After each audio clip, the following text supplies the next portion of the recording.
జనసేన అధినేత ఉప ముఖ్యమంత్రి పవన్ కళ్యాణ్ ఉత్తరాంధ్రపై ఫోకస్ పెడుతున్నారు. ఈ నెల 30వ తేదీన సేనతో సేనాని అనే కార్యక్రమాన్ని విశాఖలో నిర్వహిస్తున్నారు. పార్టీ అధికారంలోకి వచ్చిన తర్వాత భారీ స్థాయిలో చేపడుతున్న కార్యక్రమం కావడంతో జనసేన తీసుకోబోయే రాజకీయ నిర్ణయాలపై విస్తృత చర్చ జరుగుతోంది. ప్రధానంగా ఏపీ రాజకీయాలను శాసిస్తున్న డిప్యూటీ సీఎం పవన్ కళ్యాణ్ విశాఖ సభ తర్వాత తెలంగాణపై ఫోకస్ పెట్టబోతున్నారనే ప్రచారం రాజకీయంగా హీట్ పుట్టిస్తోంది. విశాఖ సమావేశానికి ఏపీతో పాటు తెలంగాణ నుంచి భారీ సంఖ్యలో కార్యకర్తలను సమీకరిస్తున్నట్లు చెబుతున్నారు. జనసేన ఆవిర్భావం తర్వాత ఎన్నడూ లేనట్లు విశాఖలో నిర్వహిస్తున్న రాజకీయ సభకు తెలంగాణ నుంచి కూడా కార్యకర్తలను సమీకరిస్తుండటంతో కొత్త రాజకీయ సమీకరణలకు తెరలేవనున్నట్లు చెబుతున్నారు.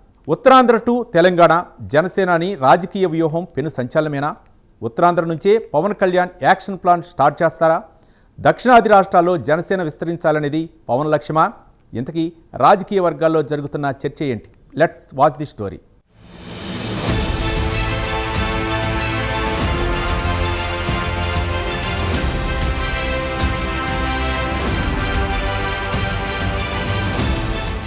జనసేన పార్టీకి డిప్యూటీ సీఎం పవన్ కళ్యాణ్ కు ఉత్తరాంధ్ర పెట్టని కోట. గత దశాబ్ద కాలంగా ఈ ప్రాంతంలో ఆ పార్టీపై వల్లమాలిన అభిమానం ఇక్కడ పవన్ అభిమానులకు. అందుకే ఎన్నికల ముందు ఆయన ఏ పార్టీ తరపున ఏ కార్యక్రమం చేపట్టాలన్నా ఉత్తరాంధ్ర నుండే మొదలు పెట్టేవారు.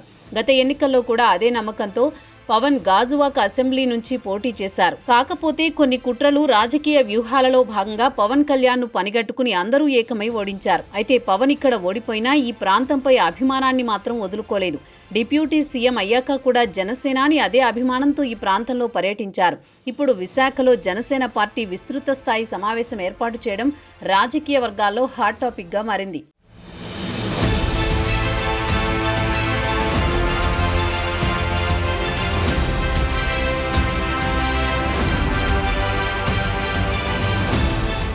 అసలు విషయానికి వస్తే ఈ నెల 30న విశాఖ వేదికగా జనసేన పార్టీ విస్తృత స్థాయి సమావేశం ఏర్పాటు చేసినట్లు మంత్రి నాదెండ్ల మనోహర్ ప్రకటించారు.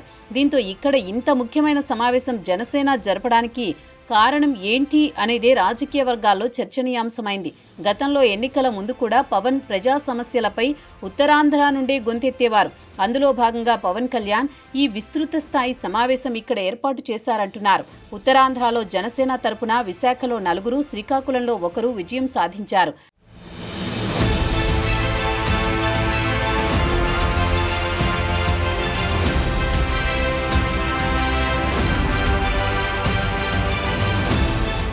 అయినా జనసేనతో పాటు ఇతర రాజకీయ పార్టీలు కూడా ఈ సమావేశం ఇక్కడే ఎందుకు చేశారు?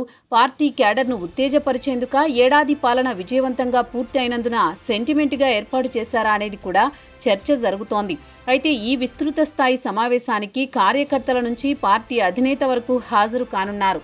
దీంతో డిప్యూటీ సీఎం హోదాలో రాజకీయంగా పవన్ చేసే దిశానిర్దేశం ఎలా ఉండనుంది? కూటమి పార్టీలు సహా రాజకీయ పక్షాల్లోనూ ఇప్పుడు ఇదే హాట్ టాపిక్గా మారుతోంది. ఈ సదస్సుపై బయటకు ఎటువంటి ప్రచారం జరిగినా ఏడాదిన్నర పాలనపై సమీక్షతో పాటు స్థానిక ఎన్నికల సన్నద్ధత, కార్యాచరణ ప్రధానంగా విస్తృత స్థాయి సమావేశం జరగనుందనేది నిజం. అయితే ఈ సమావేశంపై క్యాడర్లో చాలా ఆసక్తి రేగుతోంది. పవన్ కళ్యాణ్ డిప్యూటీ సీఎం అయ్యాక క్యాడర్తో పాటు ద్వితీయ శ్రేణి నాయకులకు కూడా దూరమయ్యారు. కనీసం ఈ సమావేశంలో అయినా జనసేనాని కంట్లో పడాలని చాలా మంది ప్రయత్నాలు చేస్తున్నారు.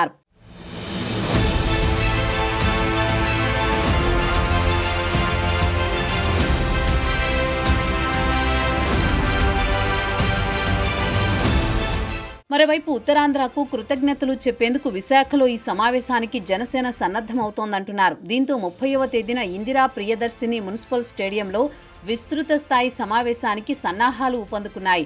తెలుగు రాష్ట్రాలలో గ్లాస్ పార్టీకి సుమారు 42 లక్షల సభ్యత్వం ఉంది.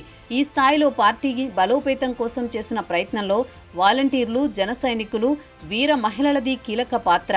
పార్టీ సంస్థాగతంగా ప్రజల్లోకి తీసుకుని వెళ్లిన సుమారు 15,000 మందిని ఎంపిక చేశారు. వీరి ఆధ్వర్యంలో విస్తృత స్థాయి సమావేశాన్ని పండుగ వాతావరణంలో నిర్వహించాలని జనసేన నిర్ణయించింది.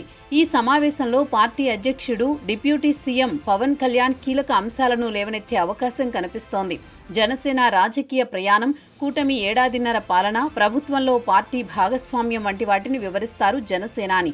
అదే సమయంలో త్వరలో ఏపీలో జరగనున్న స్థానిక సంస్థల ఎన్నికల సన్నద్ధతపైన క్యాడర్కు దిశానిర్దేశం చేయనున్నారు. అలాగే గ్రామ స్థాయి నుంచి బలోపేతం అవ్వాలంటే రాజకీయ పోరాటం సాగించాల్సిందేనని పార్టీ వర్గాలు చాలా కాలంగా కోరుతున్నాయి. ప్రభుత్వంలో కలిసి నడుస్తున్న టీడీపీ, వైసీపీలతో పోటీపడి క్యాడర్ లీడర్షిప్ విస్తృతం చేసుకోవడమే కీలకమనే ఆలోచనలు ఉన్నాయి.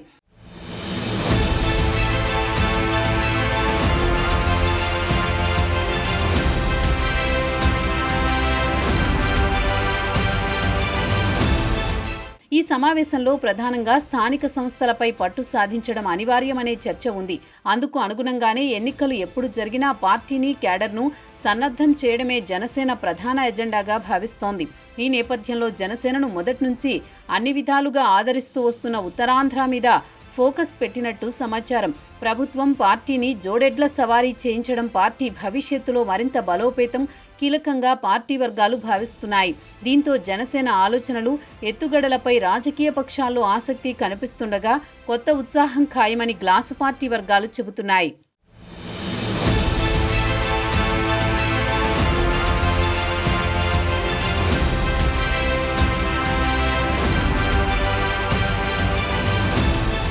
ఇకపోతే జనసేన ప్రయాణంలో మైలురాళ్లలో విశాఖ చాలా ప్రత్యేకం. ఇక్కడ 2019లో వైసీపీ ప్రభుత్వం అమలు చేసిన ఇసుక విధానానికి వ్యతిరేకంగా పవన్ కళ్యాణ్ చేసిన లాంగ్ మార్చ్ విజయవంతమైంది.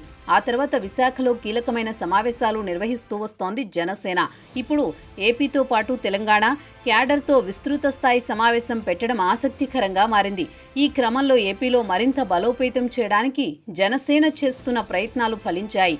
దీంతో రానున్న కాలంలో తెలంగాణలో కూడా జేఎస్పీని బలమైన రాజకీయ పార్టీగా నిలబెట్టాలని, అక్కడ కూడా అసెంబ్లీలో అడుగుపెట్టాలని పవన్ కళ్యాణ్ భావిస్తున్నట్టు తెలుస్తోంది.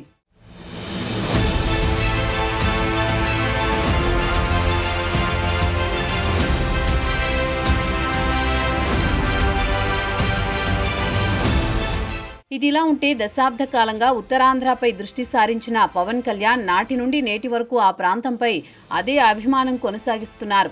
ఎన్నికలకు ముందు ఏ కార్యక్రమం చేపట్టినా ఉత్తరాంధ్ర నుండి ప్రారంభించేవారు. అది రాజకీయ పార్టీలకు ఒక సెంటిమెంట్గా మారినా పవన్ కు మాత్రం మిగిలిన హీరోల కంటే ఉత్తరాంధ్రలో అత్యధికంగా అభిమానులు ఉండడం ప్లస్ పాయింట్ అనాలి. అందులో భాగంగానే జనసేనాని వీలు ఉన్నప్పుడల్లా ఉత్తరాంధ్రలో పర్యటించేవారు. అనంతరం నాగబాబు, నాదెండ్ల మనోహర్ ఇలా ముఖ్యమైన నాయకులు కూడా ఉత్తరాంధ్రపైనే ఫోకస్ పెట్టేవారు.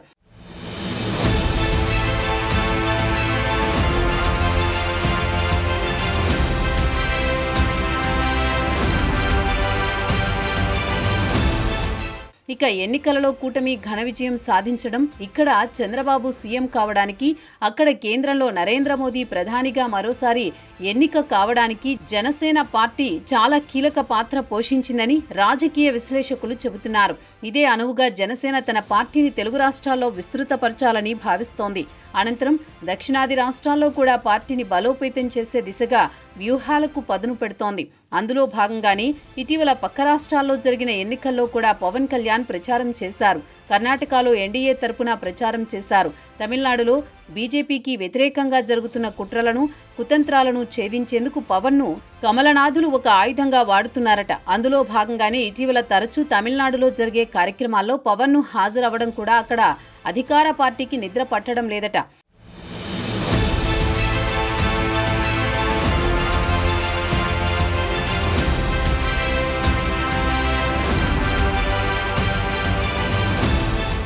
జనసేన పార్టీ ఇతర రాష్ట్రాల్లో కూడా బలపడాలని యోచిస్తోంది. ముఖ్యంగా సొంత రాష్ట్రం ఏపీలో మరింత బలంగా ముందుకు వెళ్లాలంటే తప్పనిసరిగా అత్యధికంగా నియోజకవర్గాలు అవసరం.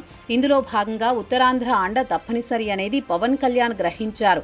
ఉమ్మడి ఉత్తరాంధ్ర జిల్లాలో 34 నియోజకవర్గాల్లో ప్రస్తుతం కేవలం 5 నియోజకవర్గాలనే గత ఎన్నికల్లో జనసేన విజయం సాధించింది. అయినప్పటికీ వచ్చే ఎన్నికల నాటికి సగానికి సగం నియోజకవర్గాల్లో జనసేన గెలిచే దిశగా ఎప్పటి నుండో ప్రణాళికలు సిద్ధం చేస్తున్నట్లు చెబుతున్నారు.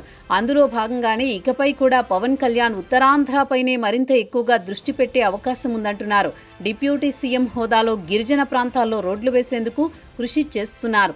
అలాగే వారిని డోలీ కష్టాల నుంచి బయటపడేసేందుకు పవన్ కళ్యాణ్ ప్రయత్నించారు, సక్సెస్ అయ్యారు. దీంతో ఉత్తరాంధ్ర వాసులు డిప్యూటీ సీఎంను అభినందించారు.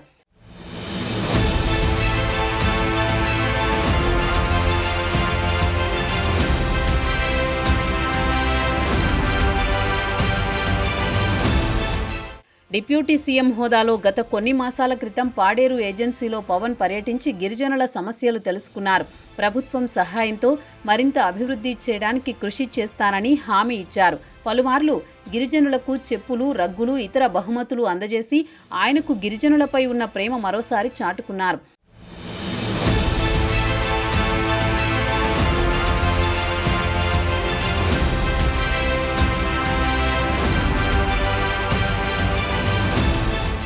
మొత్తానికి జనసేన పార్టీ కూటమి ద్వారా అధికారంలోకి వచ్చాక తొలిసారిగా విశాఖలో భారీ సమావేశాన్ని ఏర్పాటు చేస్తున్నారు.